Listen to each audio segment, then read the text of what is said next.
the attempts that were made to game the outcome of the election, the level of intelligence that was put into that was from the 1980s. If this was the 1980s, the same amount of effort that was put into rigging this election would have successfully won 10 elections in the 1980s. But this is not the 1980s. And you see, some of the people who were involved in attempting to rig this process, up to now, I cannot decipher whether it is pure and natural ignorance, whether it is stupidity, or whether it is complete delusion. I honestly cannot decide which of the three explains their behavior best. I think they should be criminally charged and jailed if found guilty, especially Mr. Mingo, because I saw with my own eyes what he did.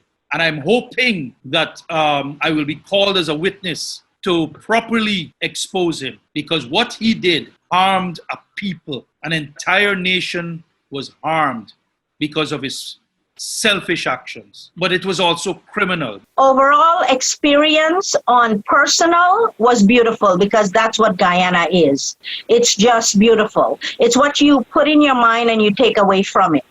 On the other hand, with the election, fear.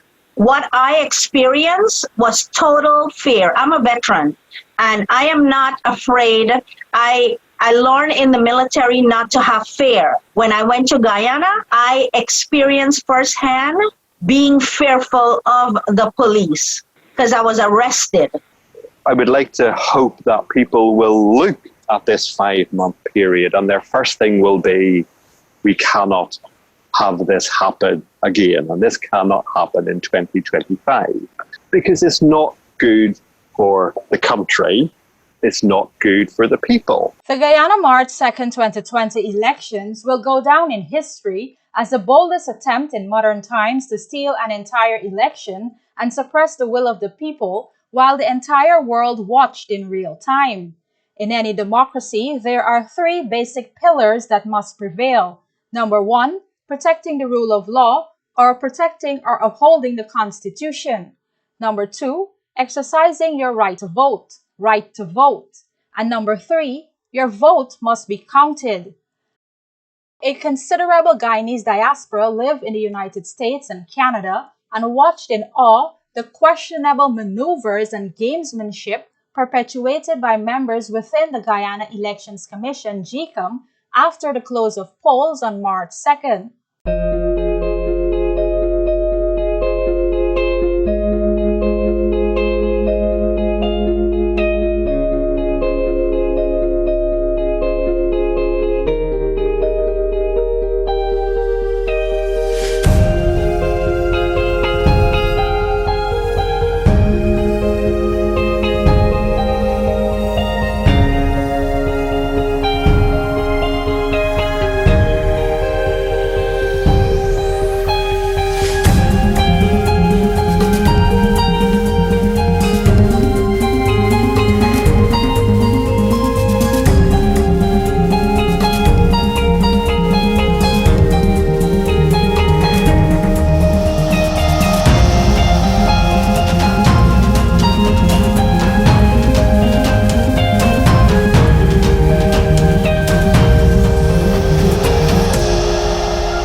This is the Guyana elections timeline in retrospect, eyewitness accounts. I am Jennifer Jabbar, and this documentary is brought to you by the Guyanese Diaspora News. We spoke with outgoing UK High Commissioner to Guyana, Greg Quinn, American Chamber of Commerce observers Jeannie Prasad and Danraj Singh, and PPPC Assistant Elections Agent Sisnarayan Singh, who recounted firsthand their experiences over the 5 months between March 2nd to August 2nd, 2020. In order for us to get a full perspective of the entire episode, we must go back, way back to 20 months ago on December 21st, 2018. Mr. Ali? Yes. Mr. Shira? Yes. Mr. Rohi? Yes. Mr. Jagdeo? Yes. Mr. Rutherford? No. Mr. Rajkumar? No. Mr. C. Prasad? Yes. Mr. Figuera?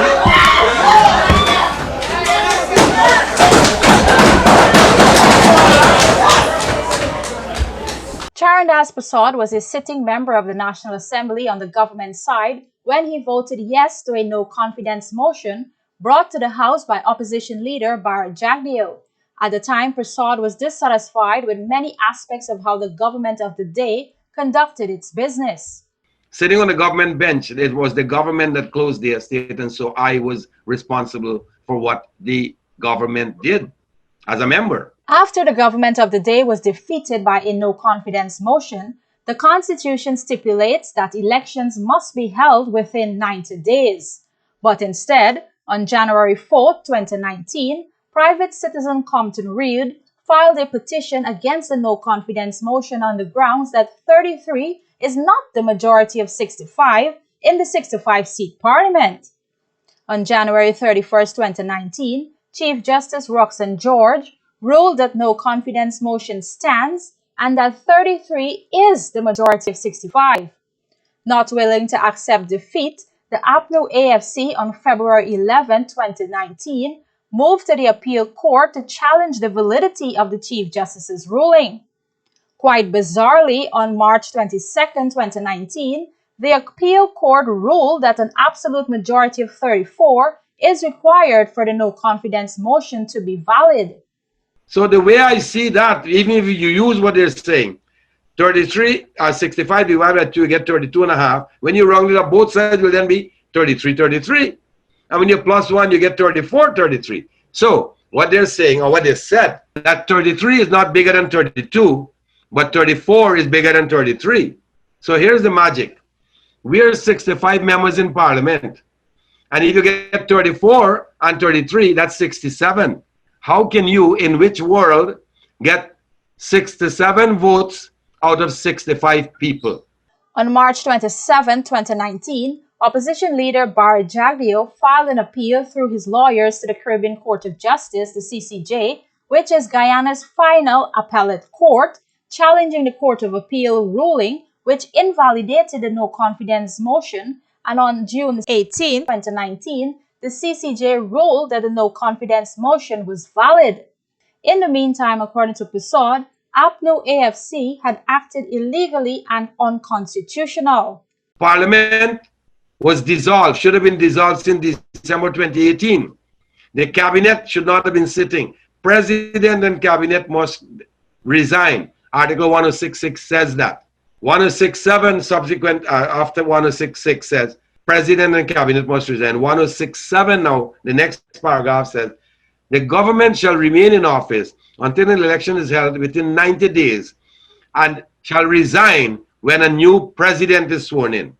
Now, all of that was ignored. All of that was ignored. Now, before we get to March 2nd, 2020, there are other battles to be fought.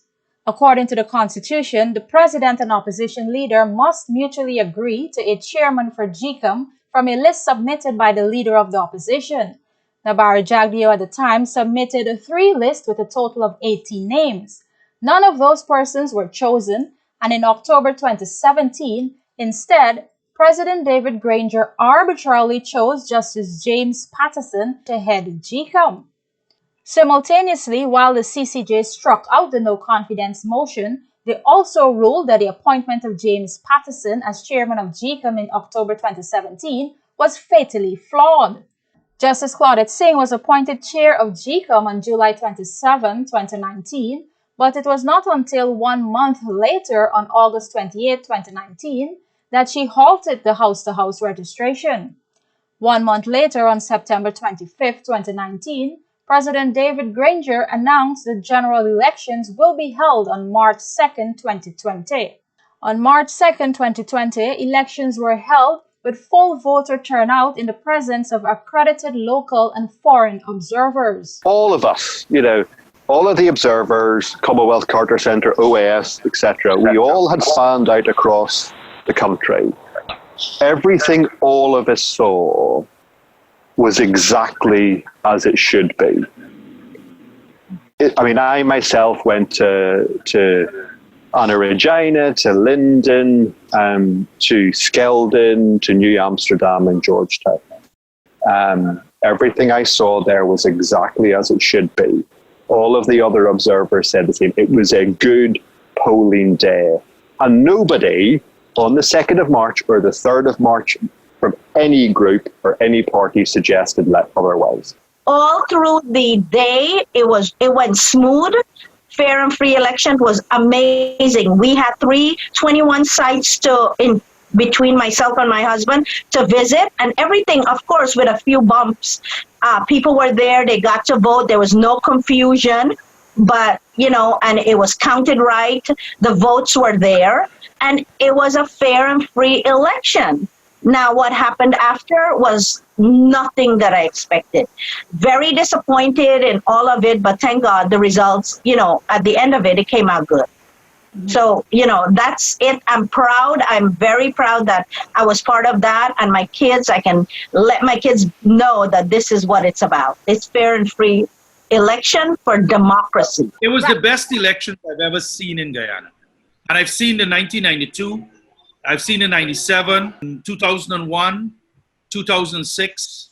The only elections I've never seen in Guyana is 2015. I wasn't in Guyana in 2015. But I've seen all the elections in Guyana from 92. I've even seen the 85 elections, even though I was younger.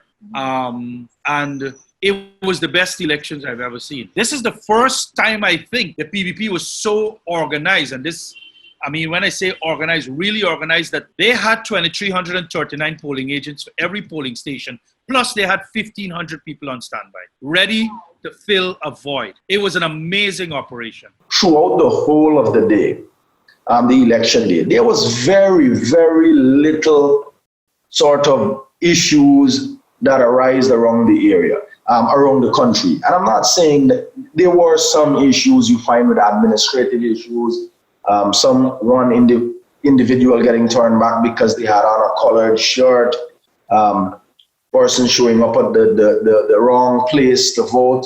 And some of those issues are understandable because recall before the election, GCOM had a series of last minute changes in changing polling stations, removing polling stations and all that. So there was a little bit of here and there spotted across the country that you find some amount of issue. So again, it was a very well run election, and in fact, it was very encouraging when the polls closed. As soon as the polls closed, from the time you meet 8, 9 o'clock, we're starting to see counting starting, tabulation. The counting of the votes started in some of these polling stations. And by the time 11, we're starting to get results from some of the polling stations. So it was all good and encouraging.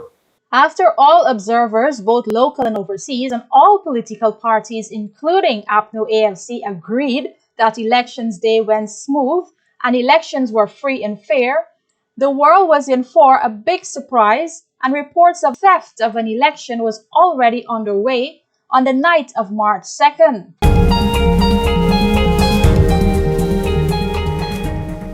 At about 1 o'clock that night, I received a call from one of our representatives who were inside Ashwin's building. And he said to me, Anraj, we need more people in this room.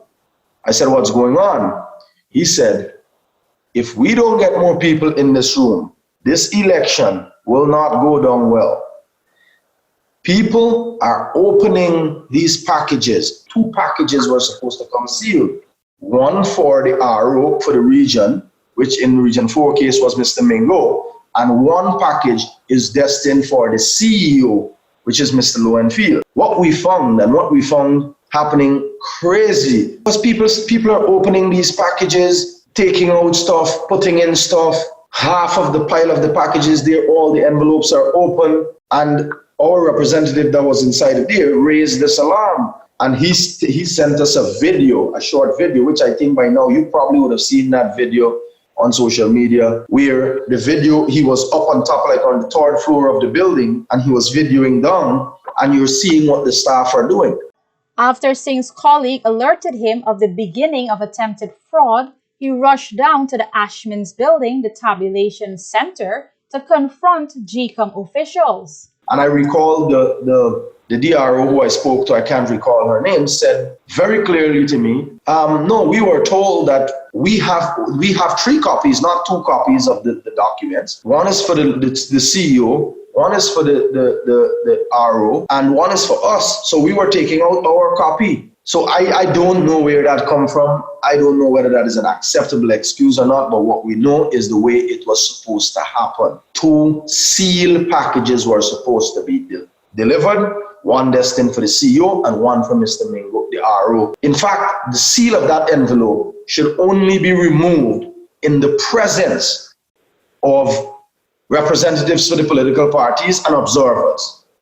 That was not happening either. And because of these attempts, says Narayan Singh, who later became the main verification agent for the PPPC, realized early on that he would need to literally camp out at Ashman's building to protect the SOPs. The Ashman's building was actually the hardest part of this entire journey because they were so unresponsive. They were burning time consistently. But the challenge that we had in Ashman building is that the GCOM SOPs were there in the far corner. We knew that if at any time they were not non-GCOMized in the room, those things were going to be altered or disappeared entirely. So that is why some people like me made the mental decision that we're going to camp out even if it's 20 hours of the day. On polling day, after the votes are tallied and the statement of polls are completed, each political party gets a copy, and a copy is posted publicly at the polling site. One of the things that we instructed our observers team to do when they go out to these polling stations and polls closed is the minute the SOP is posted on the building, take a picture and send it. So as the pictures came in of the polls, we have a copy of the SOP for that was posted for that division. And we have internal documents. We know how many people are on the list for that polling station. We know now from the SOP what the results are. So we're logging all of that information as we get it in. So for a large majority of the SOPs that were out there, we collected independently of any political parties. Any who understand double entry system in accounting would have an appreciation of how difficult it is to game the system if the system works the way it ought to work. In a similar sense, the process, our electoral process, if it is done the way the process outlines, it is one of the most robust, strong, well-protected election system that you can find in the Commonwealth. So these statements of polls were already public knowledge, and any attempts to change or alter these documents meant fraud was being committed in a very high-handed manner. If you understand how this process works, what we observe in that office is precisely why I think we caught the attempts of fraud inside of the elections. Because those 2 envelopes that were supposed to be sealed and handed to the RO and the CEO, those are not the only copies of those documents. The copies of those documents that are inside there, every political party has a copy of that already. And in fact, a copy of that statement of polls by law is already posted at the polling station, the building of the polling station. So the documents that are inside of those envelopes are not secret. They are public documents. We know what is supposed to be in there. But it was not as though what is in the envelope is unknown. In fact, this is how the PPP successfully caught exactly what was happening and know exactly what they were doing, even very early on in the process. That is why they released their copy of the SOPs. So after the statement of polls are received, they are supposed to be opened in front of political parties and observers and recorded simultaneously in front of everyone present. The law is extremely clear. If you want to do according to the Representation of the People Act, it says clearly, for you to ascertain and tabulate, you must compare apples with apples. Statement of polls from GCOM with statement of polls from the political parties.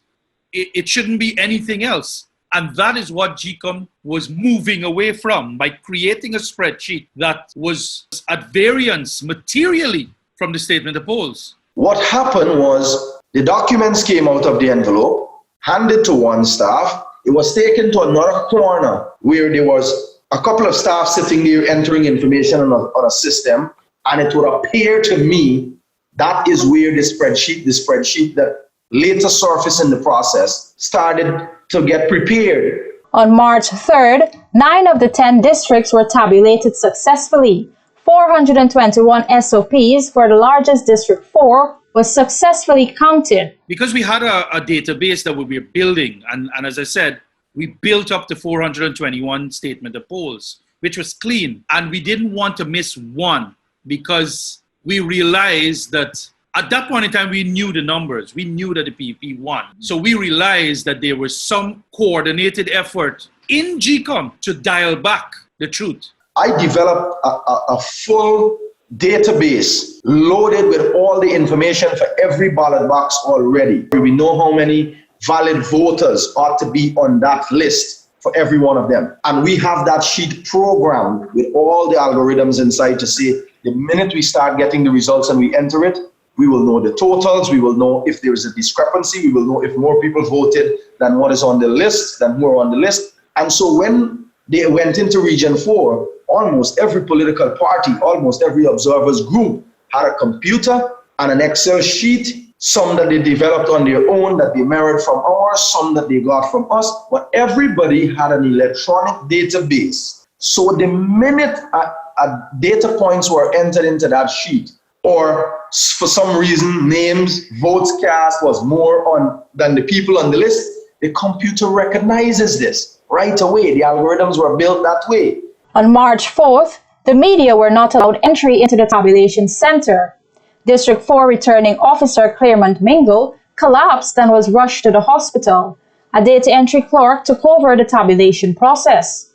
DROs were contacted, agreed to come, but Mr. Lowenfield wouldn't agree for them to be engaged because he wanted specific people to be engaged. And one of the specific people that he wanted to be engaged was the flash drive guy. So flash drive guy started to call some numbers. He started to make mistakes, give the impression that he was dead tired. People acknowledged and people said, it's fine. You want to go rest, go rest. And he called it off. He closed the shop and he went to a room to rest. When everybody thought he was catching a 5, he was caught with a flash drive in a computer, inputting data aggressively into a computer. Of course, that is when the whole building erupted. The CID was called in. Mr. Flash Drive with his flash drive was brought into the main room and it was plugged in. And there was clear evidence that he was altering the sheets that were already called. Please go to your recent document.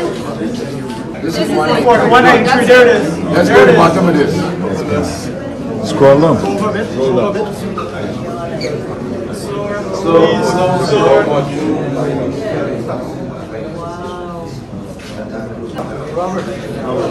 They already have the results. Subsequently, the process was halted. It was that rigorous of a process that society brought to bear that the riggers realized we cannot continue this way. We have to shut this thing down. That was when the tabulation process in Region 4 in Ashman's building was shut down. They recognized this is not the 1980s. This is not the archaic manual system. Every single person in this room have a laptop and a computer that is tracking all of these numbers. And there's no way they're all going to be wrong at the same time. Around the mid-morning, APNU AFC Minister of Foreign Affairs, Dr. Karen Cummins, arrived at Ashman's building and met with foreign accredited observers. Here is their account of that interaction. But very early in her speech, you could have seen the way she started to fumble and the way she started to search for what she wanted to say. You could recognize a sense of something else is coming. We started to feel that. So this room was jet quiet. Everybody was paying attention to what she said. And then here is what I took away from all that she said. She basically said two things in very diplomatic language and very picky and very drafted sort of long drawn out sentences. She basically said to the international community, I just want you all to know that all that you're seeing are happening here. This is just a process and, you have to report up to your bosses and your organizations. And all we're simply asking is for you to wait and don't submit your report as yet and wait until the process has come to an end before you submit your report, just to make sure you're submitting accurately what transpired. And we also want you to be very careful in how you interpret the events here. That is what, let me make this clear, that is my interpretation of what she is saying to the international community and observers. So after she said that, and our brother, our patriotic friend, Sir Owen Arthur, in that moment, I think he said, Madam, how is it that you can come here and ask for good sense to prevail, yet what is happening here is not good sense? Is this good sense, what is happening here? And it was that question that was posed to Dr. Cummings when she realized the international community was not going to stand idly by and see an election gets stolen and the will of the people gets derailed. But I just want to let you know that my expectations are that we will do not only responsible reporting, because you have to sum up, because you represent an organization, be OAS or whatever, you have to report to them. But I just hope that, we won't have, let me just give an example to say, okay, one side is not accepting the results or the other side, at this point in time I didn't get what you say. Right? So I just thought that because I've been hearing from my colleagues different, and as always see me, they say you must make everything else predictable. But I'm just telling you what I feel. I just thought I'd clip it in the bud to let you know that I don't expect persons to make premature statements, being prejudicial without having the facts. All right? Or giving another side, their voice before you actually, have this side, and then the right side, and you say your side, my side, and the right side. Then you make your statement. But then it's if you come to the Secretary General in a few moments from now, can they tell him that good sense is prevailing in Guyana? Please, can they tell him? Is what's happening here is good sense? Or you have access to exhibit good sense? I assure you that we will exhibit good sense. Is what is happening here now. Good sense. Yes. No violence. And no, please. And then she started to continue her speech and she started to say, no, she started to backtrack what she was saying. Then to the point, in a very, very callous and very casual, yet mixed with some joking, was a very unprofessional moment. When she said, I was told that, I was advised that, I could even revoke your accreditation and all of that, and I didn't consider it. But I just want you to know that was told to me. This was the kinds of statements she was making to the international community. Now, the individuals in there are qualified, career, internationally recognized professionals. They are not idiots. They understood what that statement means. And she could have seen the response on people's face. Counting is about arithmetic. Guyana, there's a lack of capacity to do arithmetic.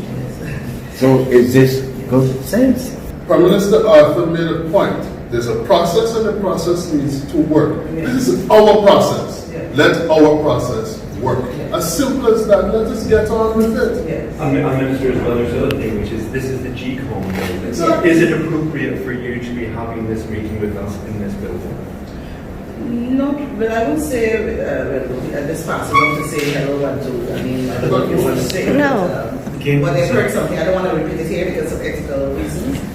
And they said if you have to take away the accreditation, do so. But I said no, we can't do that. So I said let me get What? As a member of the Bar Association, I think we should start. Yes. And it was at that moment a representative from the Bar Association stood up and said, Madam, and I am going to give you an advice. And I strongly suggest you heed to that advice. And that advice is to stop talking now, because you do not have any idea of the consequences of the statement that you're making. And I believe it was at that moment as well when the international community recognized without any question that this was nothing more than an attempt to derail the will of the people. I expressed my concerns to the minister about the appropriateness of her being there. I think, go back to the late great Owen. I think Owen spoke for all of us. And he was right whenever he said he was there representing the 54 member states of the Commonwealth, of which we are obviously one, and that he spoke on behalf of the Secretary General and the 54 members. And he did very, very well, and I supported what Owen said 100%, and who sadly didn't live to see what he had fought so hard for. And Owen did fight hard, and I think we all must admire what Owen Arthur did for here. The media were again not permitted entry into Ashman's building. The police sought to clear the building, saying there was a bomb threat. Party representatives and international observers refused to leave. Attempts were made to check on the well-being of the Deacon chair, And at this point, everyone was recording with their mobile device going live on Facebook. However, this was a reaction from the police. Are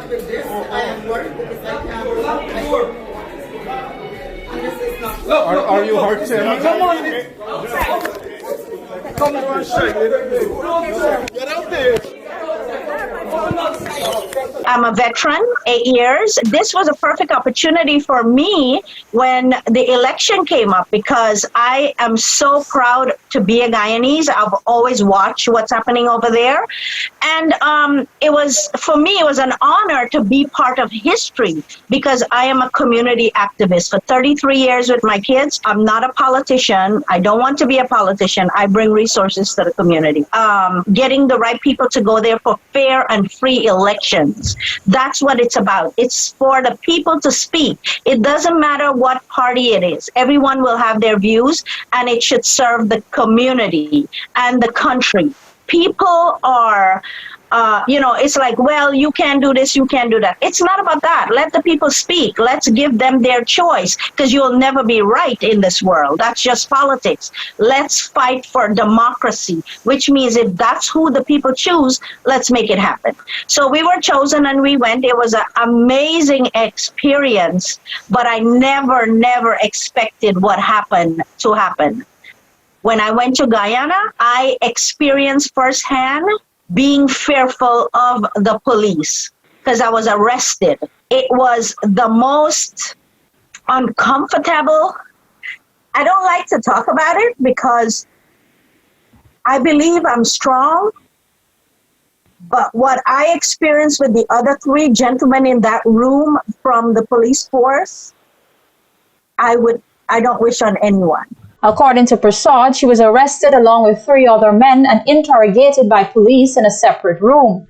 She was subsequently released by Assistant Police Commissioner Edgar Thomas, who was later removed from his post, but later reinstated by now President Irfan Ali. Continuing on March 5th, Mingo returned to the Ashman's building where he attempted to declare purported results of the elections. So yes, he said that I'm not well, but I'll try my best to keep the process going. So he then said, well, I'm going to give some initial comments and then I am going to make an announcement. When he finished giving his opening comments, which is about how he is feeling and all of that, he then said, I'm now going to make a declaration. And there was a young lady who was sitting almost exactly opposite him. She was from the PPP group that was observing. She was so sharp that the minute he said declaration, she stood up and she said, declaration? What are you saying? How can you make a declaration without completing the tabulation process? And that was when everybody in the room realized it was a moment that they were being totally blindsided. And Mr. Mingo actually had the declaration in his hand already. He didn't sign it yet. He has to make the declaration first, then sign it. And so he was proceeding to do exactly that. So what did all the political stakeholders did in the room? They stood up and they voiced their concern collectively. No, no, no, this cannot happen. This is fraud. Don't come back. Tell somebody else. Yeah, that's how you think. He hasn't verified his scores. All you have to get rid of your pants. Fraud! All you have. Fraud and game by. Shame on you, man. Shame and shame. The devil's work. Shame by. Shame on crazy, yo. That's a game by. Are you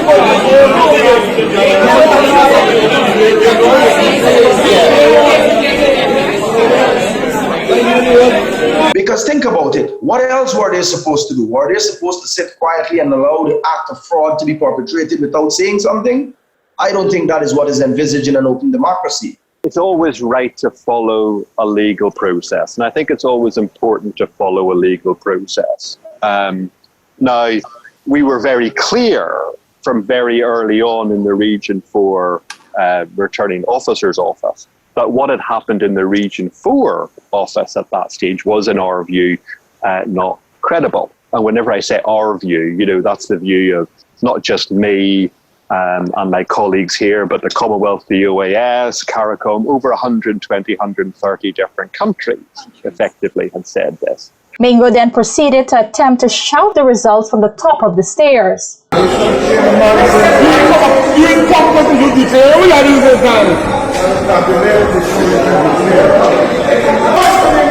Mingo, you're better than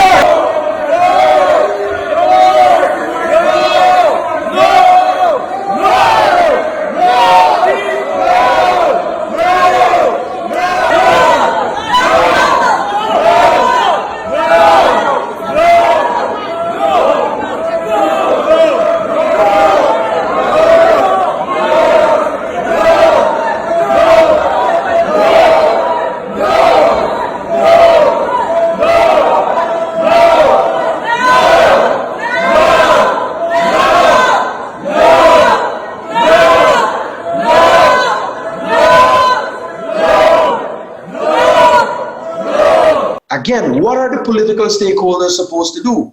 They are on the ground floor and they decide to do the same thing that they did in the office. They made noise. They shouted to prevent any verbal declaration, oral declaration of the fraudulent results. And everybody was saying, no, no, no, this is fraud, this is fraud, this is fraud.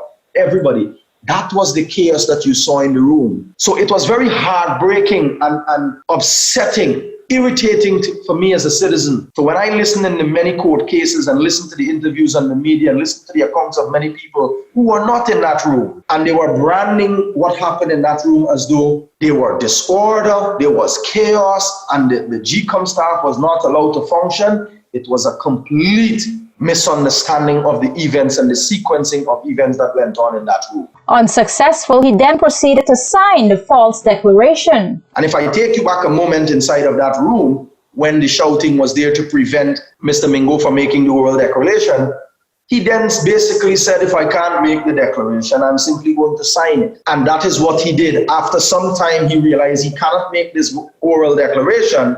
He pulled out his pen, he signed the declaration. Or in fact, I think he walked into his office and he signed the declaration. Anyway, moments later, we saw a copy of the declaration surface that he signed.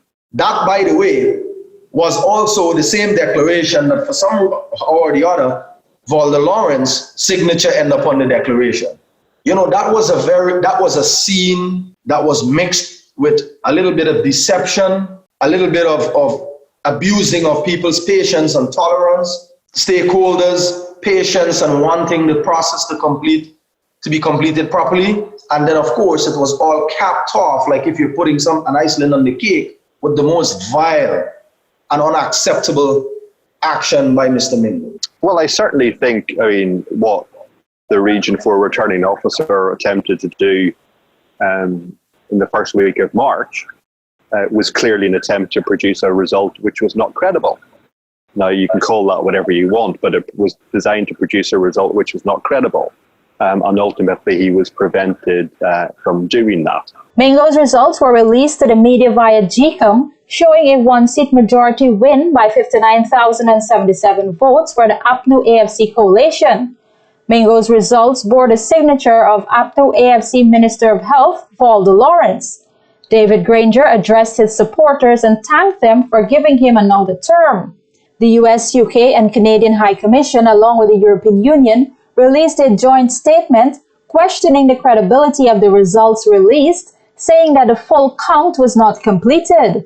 The PPPC obtained a court injunction preventing District 4 returning officer from declaring the results until further verification can be completed. On the afternoon of March 5th, the Tactical Services Unit ordered everyone to exit the Ashman's building. So we have heavily armed ranks that are coming in here now we have heavily armed ranks that are here to physically remove us from here. If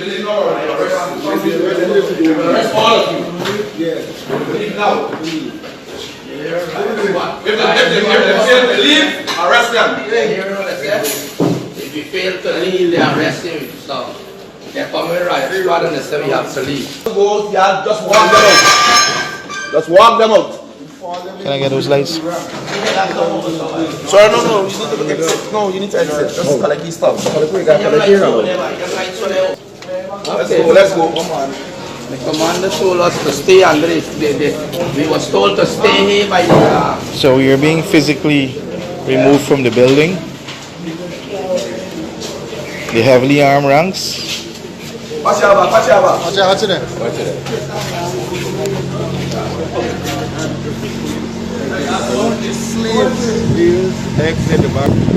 All those SOB left. We are unattended without locking, right? Supposed to be upholding the place in lock, right? Why didn't we see that the place is locked? But I see that the place is locked. Why we see them put on a chain? They offer to put a chain. Could we let them put a chain? Yeah. But I see that. All respect. I am asking now for y'all to let them put a chain on, please. Yeah, please help us with that. So who is the commander? Advice. Who is it? Could we have a chain on the building, please? Hello, sir. Could we have a chain on the... Could we see the door locked before we leave here? And that is why unto today, this country cannot see back those statement of polls. Because when the tactical service unit, unfortunately, I don't know what happened, but I was so tired that afternoon that I left at about 5, and about 6 o'clock, tactical service unit came and ejected everybody, including Says Gunraj and Dr. Gerald Ford, who was the prime ministerial candidate from the TNM, and some others. So when they came to eject those guys at 6 p.m., the next morning when we went back to continue the confirmation, all of those statement of polls disappeared, never to be seen again. We've never seen them back again. This country has never seen an official document of the state of Guyana ever again. On March 6, the Commonwealth, OAS, Carter Center, and the EU released a joint statement stating that the tabulation for District 4 was interrupted and remains incomplete, and called for credible results to be declared. In the meantime, preparations were underway to swear in David Granger as President of Guyana. On March 11th, the Supreme Court annulled the results of Region 4 and ruled that a partial recount must take place, ordering Region 4 to continue verifying votes. In the meantime, several other attempts are being made to disempower the political parties' verification teams. Ms. Myers had made the decision that only one person per political party. And her strategy, I read through the strategy. The strategy was to really disempower us, because the PPP had a system whereby we were comparing statement of polls to statement of polls. We were entering the data in at the same time. Plus, we were comparing the data to our already inputted database. So we had a 3-man operation running. And initially, GCOM allowed 3 people to do it. The lawyer, who was Sonia, who's now a minister, she was doing the comparison.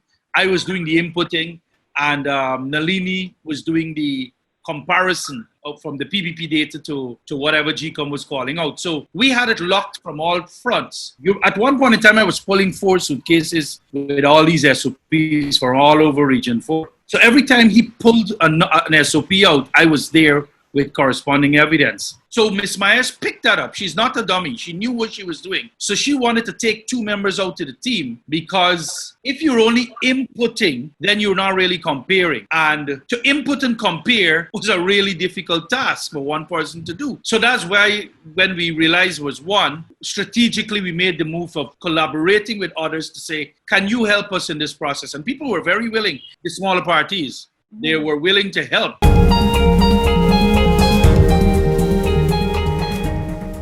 And this is another thing a lot of people don't realize. Mr. Mingo did a good job for 421 SOPs. It matched. We were happy with 421 SOPs that he called. And it's when he switched the location to the back of the building. And he started to call from the spreadsheet. We asked him to show us, I asked him to show him the opening balance on the screen. And he said he doesn't have an opening balance. On March 12th, Mingo attempted to read results from a prepared spreadsheet. So when we looked at the screen, there was no opening balance. So that immediately got us worried, because the day before, we had a closing balance, which we agreed to, the 421 statement of polls. Everybody agreed to that closing balance. So we were expecting that that closing balance will become our opening balance in the new day. Naturally. But there was none. So when we questioned, myself and Nigel Hines, who are both chartered accountants, says, this is not regular. We need to have an opening balance to start today's proceedings. He said, well, I don't have opening balances. He said, but how are we going to establish the closing balance if we don't have opening balances? He said, okay, I'll start back from zero. So he's going to start with box number 1 from Moblissa. And then bling, bling, bling, the phone called. And himself and Miss Myers went to answer the phone. And 2 minutes after, he came back. And it was like Jekyll and Hyde. If you know Mr. Mingo, he's a soft, quiet, pastoral kind of guy. And then you saw like a guy with fiery red eyes stamping his hands on the table. I shall not start from the beginning. I shall decide how this process will go. I will do it my way. I shall continue from box number 422, and I shall be calling from this spreadsheet, and I will not be using opening balances, and you will have to accept what I say. And so everybody started to object because people were like, what are you doing? And he said, he literally said to everyone, shut up. I am in charge of this room. To arrive at these broadsheets, I took each statement code, input it into our computer, tabulated them, and come up with these broadsheets for each polling station. Mr. Mingo, how can you verify that what you've inputted from your SOPs is the correct figures? That's why you need a verification process. If you have yours, you can follow me. That's all I'm saying. If you have yours, follow me. And then if it does not follow? If it does not follow, then there's a course of action which is specified in the law you can follow. So no verification of SOP to SOP? No. But you're reading from each SOP? From this sheet. No, that's not an SOP. And the law the information on this is extracted from my SOPs. No, those are two. And he instructed his staff, call the numbers. Now, she started to just call. She just called. APNU that, PPP that, and ANU that, and she just called. And then she said, she was not even calling total votes for the box. So she was just calling political parties, and she went on. Next box. So it was like a typewriter, going and going and going. And she was rushing through this. So I was plugging numbers in as fast as I can. Jonathan Yearwood was scanning the statement polls to see was the difference. And we were finding difference on everyone, varying from 50 to 150 votes, varying, meaning pumped up for the PNC, or APNU, sorry. And there were some small deductions from the PPP. And we were showing it to the OAS and the US ambassador behind us. And they were taking photographs of it. So you see, this was extremely important because they were taking photographs of what the guy was typing on the screen. They were taking photographs of our SOP. And of course, everybody could have put that together and see the variance. So I'm sure those information was able to construct a dossier when it went to the capitals of the great democracies of the world. And this is what was happening. It was a public fraud in force, in a very bullish manner. In protest, the UK, USA, Canada, and the European Union walked out of the tabulation center. Right, reading from a spreadsheet, not reading from the SOPs, making a declaration whenever there had been no proper examination of the 879 SOPs from the polling stations in Georgetown. There was a lot that, and this included after, the acting Chief Justice had made clear to the returning officer what his responsibilities are. And I think, that's why you have that time on March the 5th, whenever we left the Ashman's building because the process was clearly not being done the way it should have been done. And we needed to make that perfectly clear. The process that the returning officer was seeking to use in Ashman's was not the process which is mandated within the law, and it was not the process which he had been told he should use. by the acting Chief Justice. So there was no purpose and no point in us being there to watch a process which was clearly not going to lead to a credible result.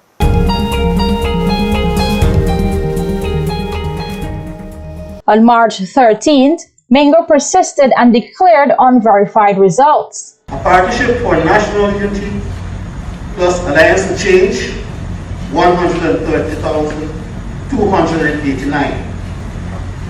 For the People's Progressive Party, 74,877. I think they should be criminally charged and jailed if found guilty, especially Mr. Mingo, because I saw with my own eyes what he did.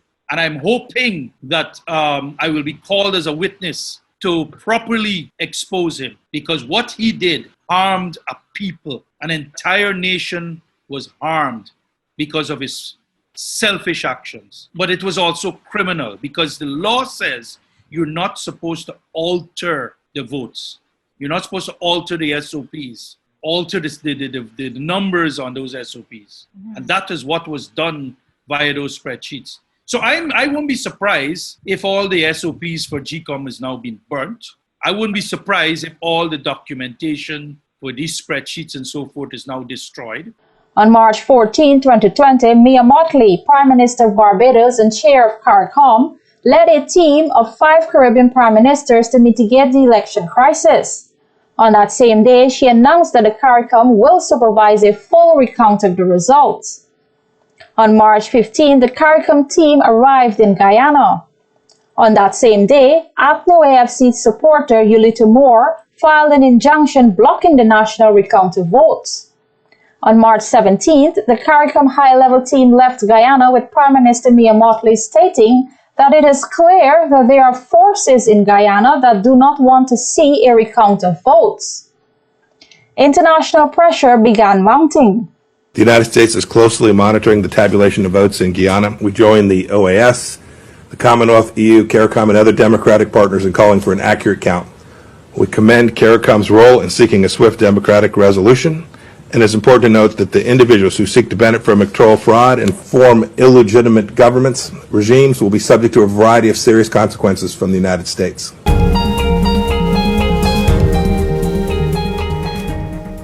On March 30th, the PPPC won the appeal to have the Guyana Elections Commission return to recount the votes of Region 4. The GCOM CEO said that he needs to study the court ruling. On March 24, 2020, PPPC Commissioner Says Gunraj submits 10 resolutions to the GCOM chair. Mr. Gunraj took 10 motions to the GCOM board. One of them was the GCOM Commission instructs Mr. Lowenfield to surrender, or not to surrender, but to present these SOPs to the 7-member GCOM Commission. And let me be very clear, the chairman of GCOM voted against it. Why would it not be? Would it not be in the best interest of the nation for GCOM to say, hold on, we have a copy of all of this as well. And by the way, there is precedent. This was done in 2015. We're going to make this public. Would that not have brought this situation to an end very early on? So as a professional, looking back at this, I am stressed to find a logical and acceptable explanation as to why this was not done. Why this was not done. And like you said, this sits very squarely on the chairwoman. I can only go by what the evidence is presented, which is the circumstantial evidence. Here you have an opportunity to do what Mr. Surjabali did in 2015, which was present to the public, even if you don't want to give it to the PVP, fine, give it to the civil society, give it to the private sector commission, give it to an independent pair of eyes. And that's why when a lot of people are celebrating, you know, patriotism and good job and tapping on the back, I'm silently saying, I'm not so sure.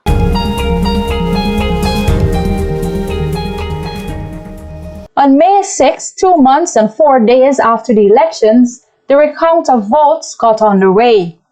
Within 3 minutes, and this is how good our system was, within 3 minutes of the final SOR being read out in that tabulation room, we had the tally because we had a real-time system working. And we knew, and this is also in trying to design the rig. And this is all the things that concerns me about Claudette Singh. I mean, and I'll tell you why I'm concerned. She agreed to a model of reading 4 different regions at the same time, counting all kinds of regions. I mean, logics will tell you, you come from region 1 to 10. You do all of region 1, finish it, go to region 2, finish it, region 3, finish it, region 4, finish it, region 5, and that's what it should be. And she perpetuated a convoluted system. I am of the belief if we weren't chartered accountants and numbers people, we would have been overwhelmed at that ACC. It was deliberate, but they were so stupid, they don't realize that at that time, by the time the ACC was happening, there was a compendium of talent who volunteered. So there were accountants from in the tabulation room at any one time had 8 chartered accountants working for all the different parties. Every night we confirmed our numbers. Every night we confirmed the closing balance. Every morning we confirmed the opening balance. So we had GCOM paced our wall. They couldn't wiggle. There was no wiggle room. So at the end of the session, the 34 days, even APNU, could not dispute the numbers. They were disputing a process, meaning like, in this number had migrant voters and in this number had dead voters. They could not question the 233,336 votes for the PPP because it was represented by actual X's next to the cup. And they could not dispute the 217,920 votes for the APNU AFC because it had actual X's next to the palm tree key. And that is the challenge. So there was empirical evidence to back up those 2 numbers. So nobody could have wiggled out of that. While the recount is happening, the media are placed in a tent outside of the recount center, exposed to elements of rain and scorching sun. The media played a very, very important role. And actually, many of them are uncelebrated heroes in these 2020 elections. I can think of, again, this is the funny thing.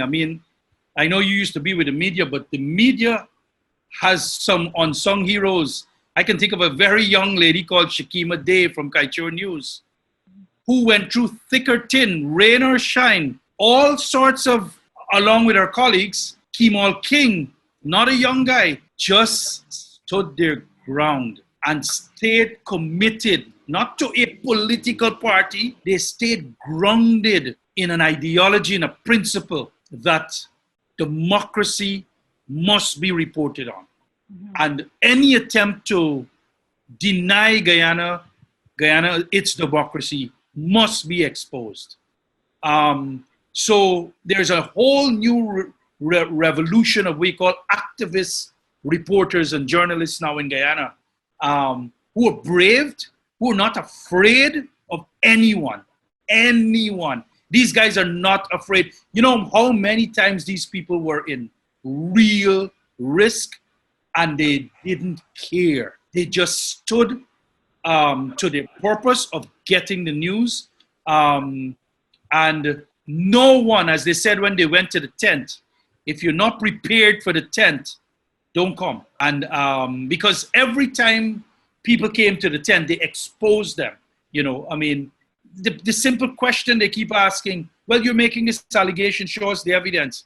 And every time they did that, the alligators collapsed because they didn't have the evidence. Then the results of the recount were in and showed a win for the PPPC by over 15,000 votes.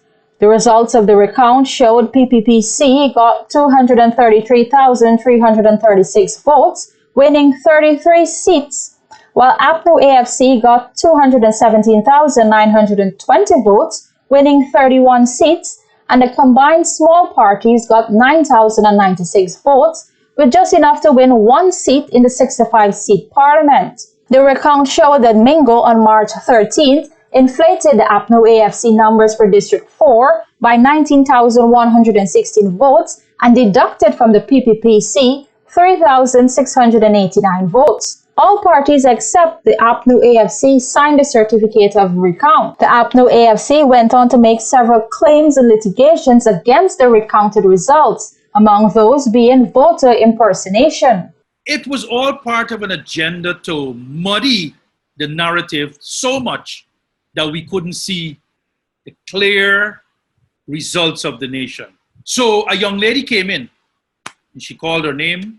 The assistant PO called her name. The name was on the voters list. On the voters list, you then have to cross-reference it to something called the folio. Now the folio has date of birth, it has picture, it has your name, it has a lot of personal details on it. So when I look at this picture and I look at this young lady, the picture was somebody who's in her late, I would say 60s. And this girl didn't look 18 to me. But obviously this girl knew of this name because she came to vote without ID. So I objected there and then. The PO came in, the PO saw what was happening, and the PO said, "This, even though you claim you're this person, you're not this person. And we can have you arrested." And the young lady scoot out quickly before anything. So no one who was not on the voters list and whose picture could not have been verified could not have voted in those 2020 elections. So it's a blatant untruth. It's a pathological lie that people are claiming that dead people voted. I heard one of the political operatives says, you know, the dead people wake up and they went and vote and they went back to the cemetery. All nonsense, all nonsense. And migrants who are on the list can vote because there's nothing in the laws of Guyana that says if you're a born Guyanese, you cannot vote. It's your right. The only thing that prevents you from voting is whether you're on the list or not. Arguments were raised and these claims were raised to tarnish the election.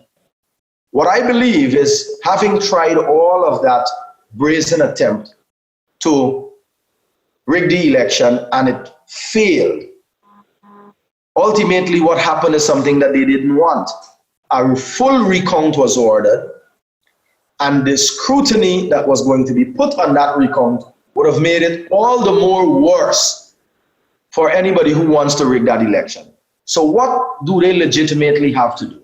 I mean, any person who understands sociology or criminology in the first place would understand the basic thing that you will do is to create doubt in the process.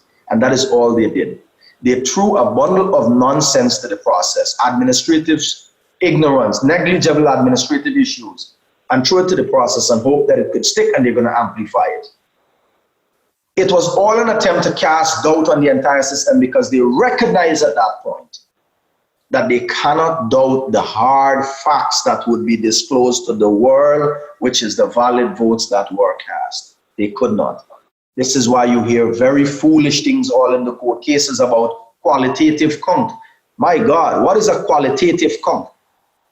A count is a numerical count. Qualitative is literally the other side of count. But these were the kinds of phrases and nonsense that they were throwing into the media, feeding to confuse people and to lie to people. And so when they brought these claims, it was nothing more than a deliberate attempt to haul a cloud over the process. But it failed, because at the end of the day, what matters is what is in the ballot box. I couldn't quite see how a dead person could vote without somebody picking up, because it's not like I could go into a polling station and say, okay, I'm Jennifer. You know, because if I had to try to do that, then, you know, polling station agent from whichever party could have said, well, hang on a minute, you're clearly not Jennifer. So I didn't think there was any way in which things like that could happen. So if there is evidence that happened, then that's the election petition. You know, that's where the election petition comes in.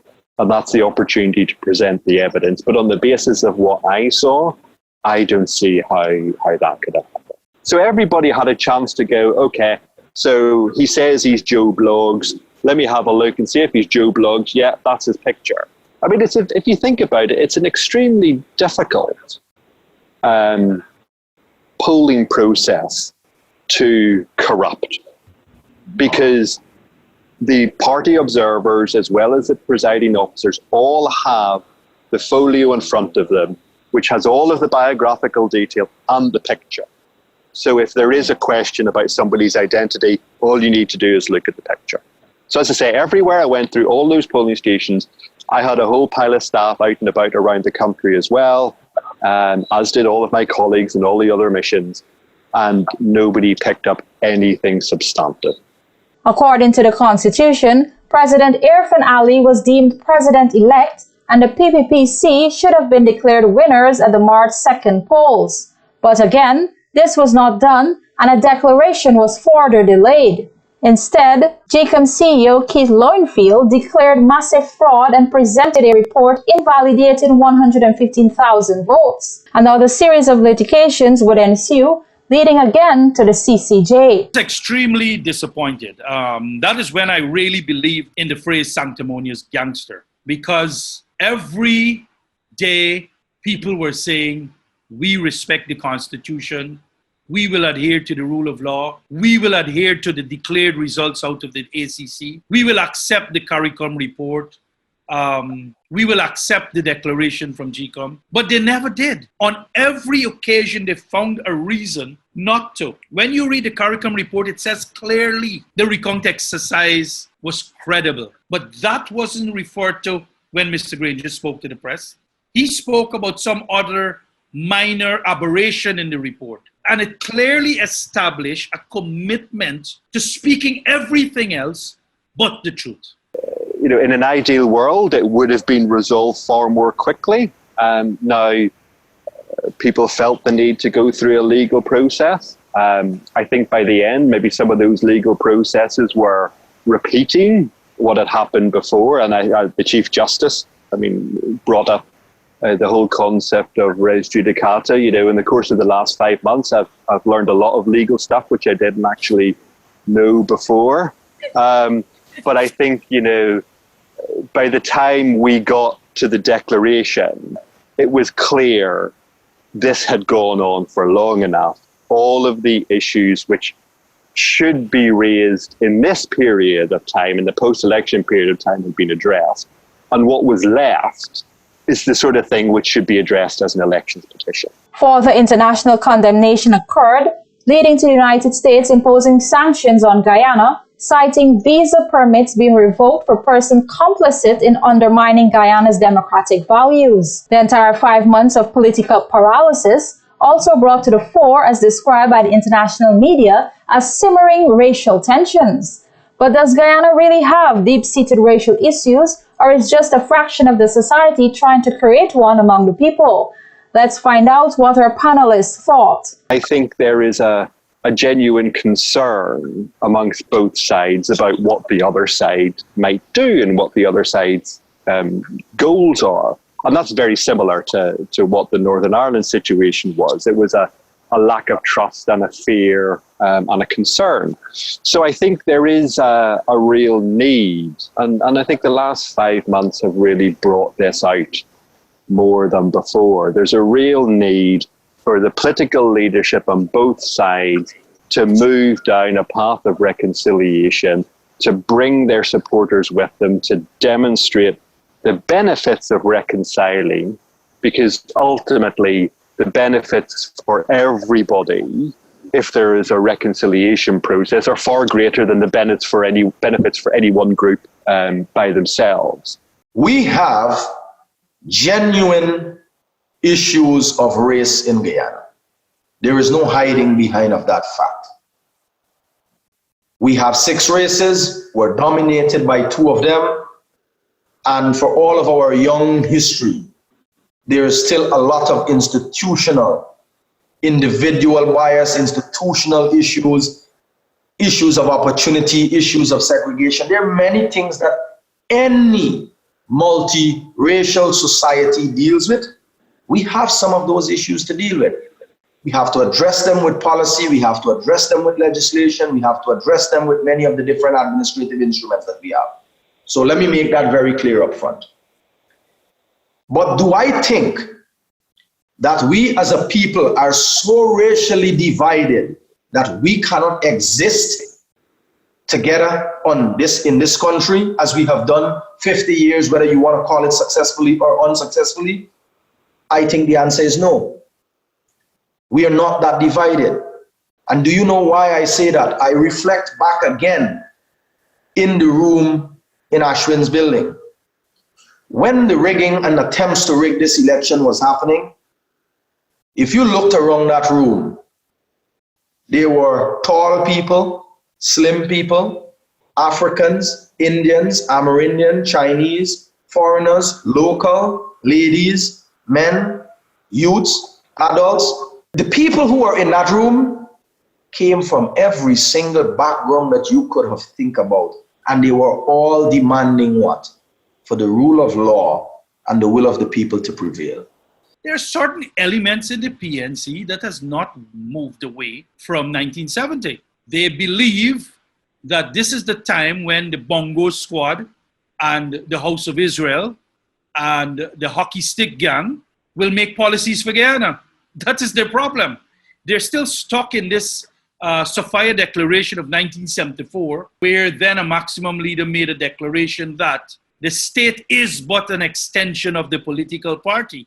So much so that in 1975, in front of the Court of Appeal, the PNC flag was flown equally with the flag of Guyana, the golden arrow head. And there's people committed to that ideology today.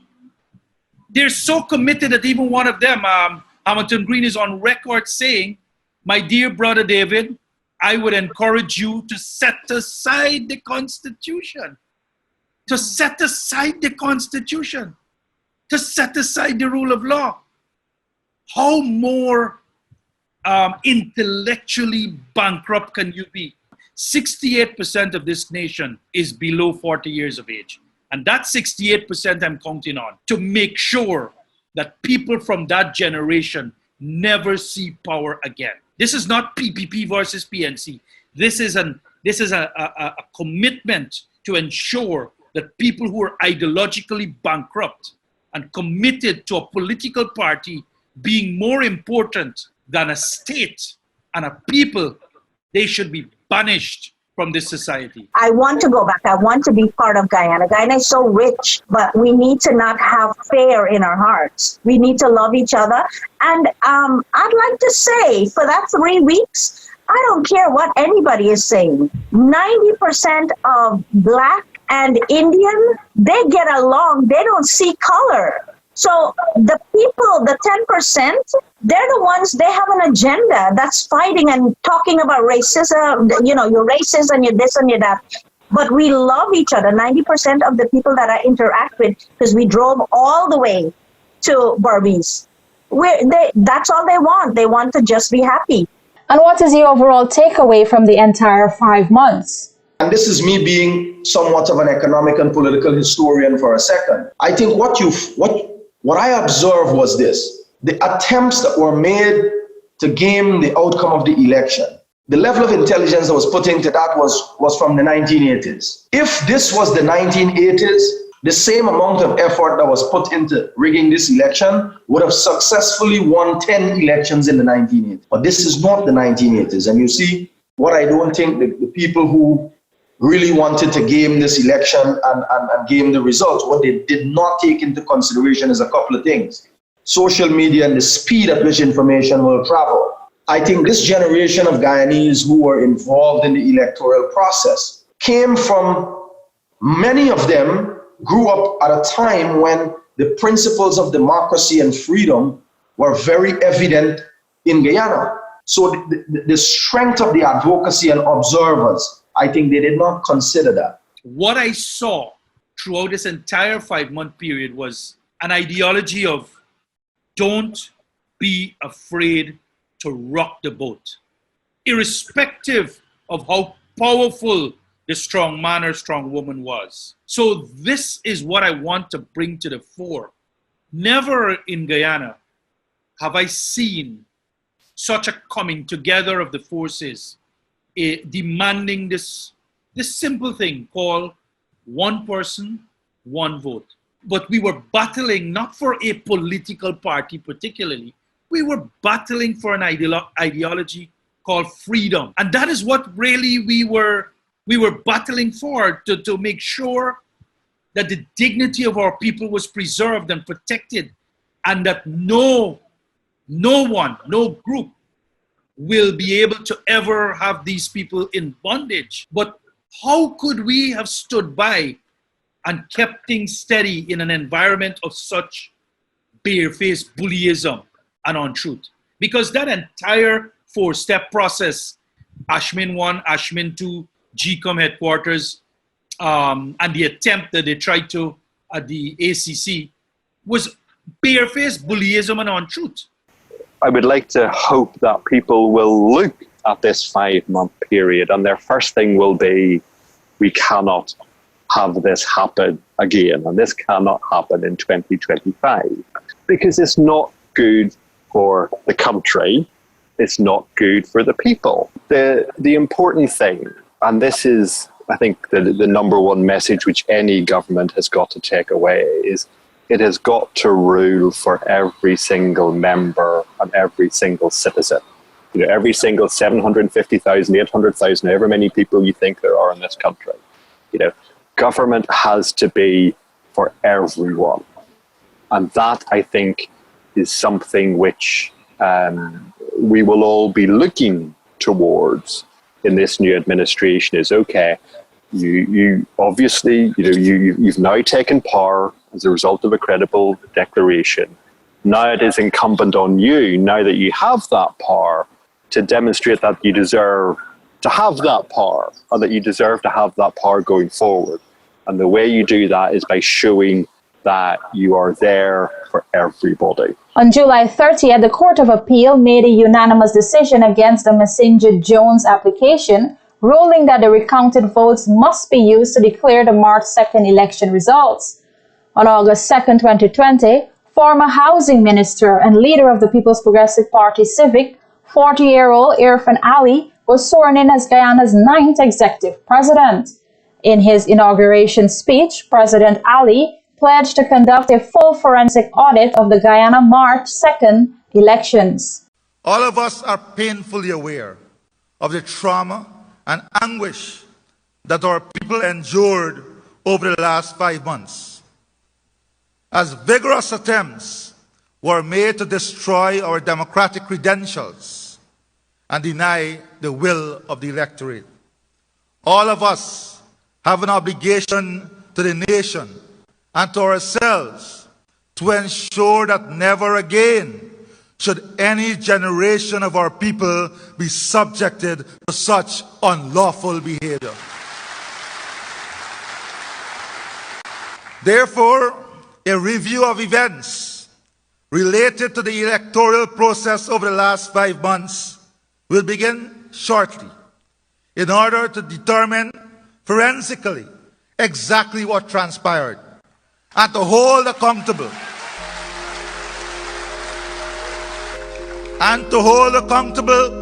any person who sought to pervert and corrupt the system. With this special report for the Guyanese Diaspora News, I'm Jennifer Jabbar.